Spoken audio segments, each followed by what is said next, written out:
Jelang sidang gugatan hasil pemilu, beberapa hakim konstitusi dilaporkan ke Majelis Kehormatan Mahkamah Konstitusi. Salah satu dituduh terafiliasi dengan salah satu partai politik.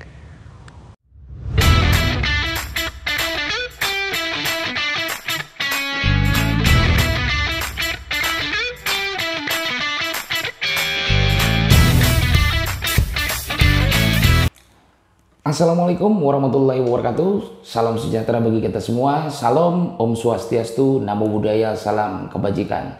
Masih dengan Intel Donat. Malam hari ini kebetulan kita masih mantengin berita-berita terkait demonstrasi-demonstrasi besar-besaran yang terjadi di beberapa wilayah, terutama di Jakarta ya. Nah, adapun beberapa hal yang harus kita lihat dalam gambaran politik, situasi politik hari ini. Banyak sekali persoalan-persoalan. Salah satunya yang kita lihat sekarang, demonstrasi ditujukan pada KPU. Lalu juga ada demonstrasi ke DPR RI untuk menuntut digulirkannya hak angket.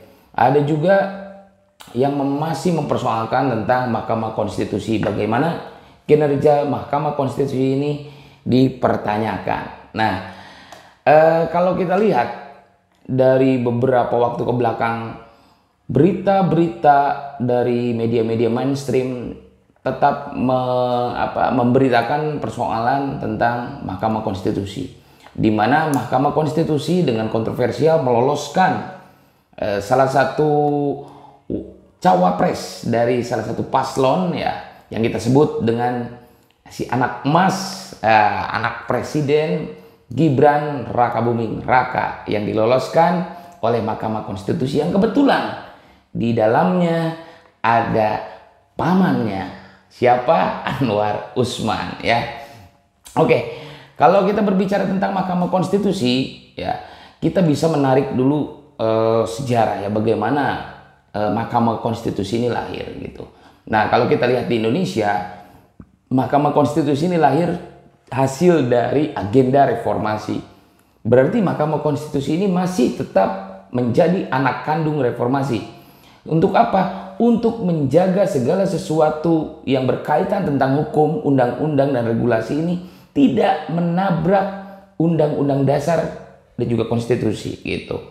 Jadi ini adalah benteng terakhir untuk menjaga konstitusi kita. Namun hari ini kita lihat bagaimana Mahkamah Konstitusi ini bukan menjadi benteng lagi, tetapi dijebol oleh sebuah kekuasaan dan kehausan ya, naluri haus kekuasaan dari seorang presiden. Nah, kalau kita lihat Mahkamah Konstitusi ini ya, kalau kita lihat di negara-negara lain ya, kita lihat di Amerika Serikat, di sana ada yang namanya Supreme Court ya. Supreme Court ini ya ibaratnya Mahkamah Konstitusi lah kalau di kita ya, Mahkamah Konstitusi.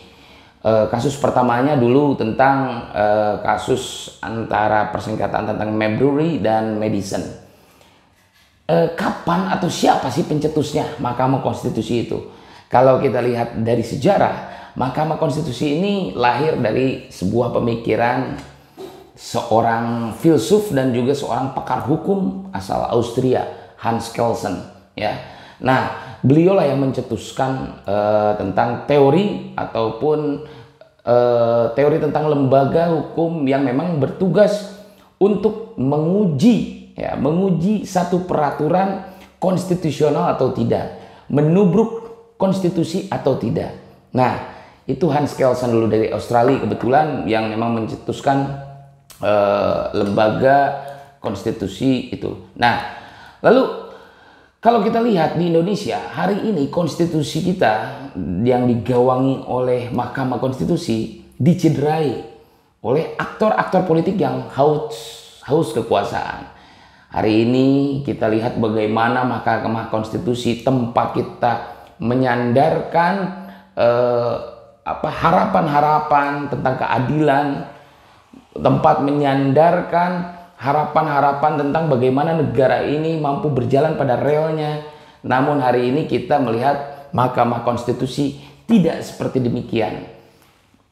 kalau kita lihat tugas dari Mahkamah Konstitusi, yang pertama tentunya kita tahu Mahkamah Konstitusi bertugas untuk memutuskan sengketa hasil pemilihan umum. Lalu juga Mahkamah Konstitusi bertugas memiliki kewenangan untuk memutuskan pembubaran partai politik.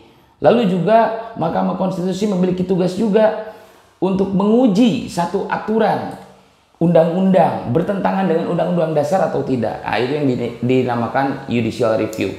Lalu juga Mahkamah Konstitusi memiliki tugas lain, memiliki tugas-tugas lainnya, yaitu Mahkamah Konstitusi ini berkewajiban untuk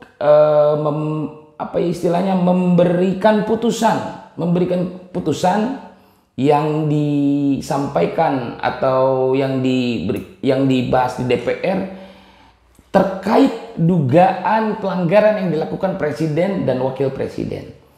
Nah, kita tahu Mahkamah Konstitusi ini berarti menjadi sebuah ujung tombak dari sebuah demokrasi ini.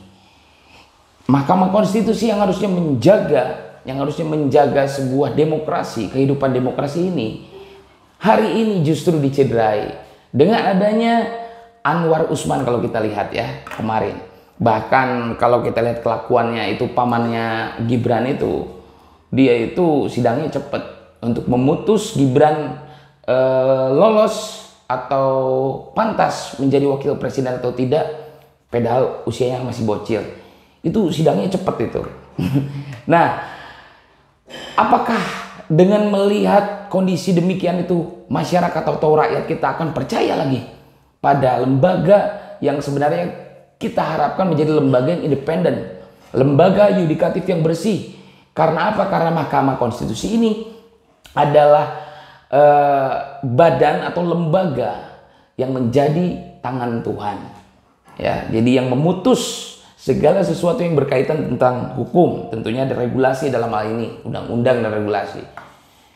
Kita memiliki kesan pesimistis kalau kita melihat kondisi Mahkamah Konstitusi hari ini.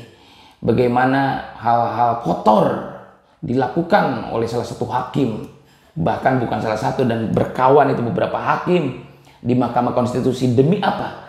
Demi jabatan dan uang. Dan itu didapatkan dari hasil lobby-lobby kekuasaan dan tekanan dari sebuah kekuasaan yang bernama presiden. Kita tidak bisa melihat bagaimana Indonesia ke depan jika hari ini saja Mahkamah Konstitusi yang kita harapkan menjadi benteng terakhir dari demokrasi kita itu malah berkelakuan seperti ini, bertindak seperti ini.